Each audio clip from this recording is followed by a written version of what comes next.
तर मी आज बनवत आहे डाळ वांगं. तर इथे मी तेल गरम झालं होतं, त्यामध्ये टाकली आहे मोहरी आणि एक मीडियम साईजचा कांदा मी इथं बारीक चॉप करून टाकला होता.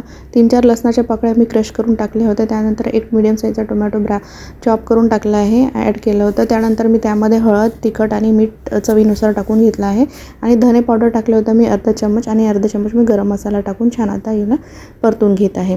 तर टमाटर छान शिजू द्यायचा आणि हा मसाला पण. त्यानंतर त्याला तेल सुटायला सुरुवात झाली होती. तर इथे मी मुगाची डाळ 3-4 तास आधीच भिजू घातली होती. तर ही टर्पलवाली होती, म्हणजे ज्याला ती पिवळी असते ती नाही, ग्रीनवाली घेतली होती. तर मी याला भिजवलं होतं आणि ते मी याच्यामध्ये ॲड करून घेतलं.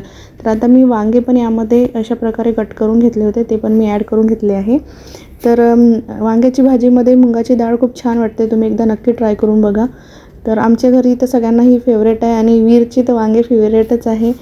तर इथे भाजी छान फिरवून घेतली होती. त्यानंतर मी झाकून त्याला असं छान शिजू दिलं. तुम्ही बघू शकता आता वांग्याचा पण कलर चेंज झालेला आहे आणि टमाटरलाच पाणी सुटतं, त्यामुळे पाणी वरून असं ॲड करायची गरज पडत नाही. पण जर वाटलं तर तुम्ही ॲड करू शकता थोडं पाणी.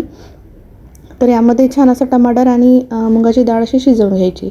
जर आपल्याला वाटलं तर थोडंसं पण पाणी टाकून घ्यायचं, 1-2 चम्मच. पण मला पाणी टाकायची गरज वाटली नाही, म्हणून मग मी काही ॲड केलं नव्हतं.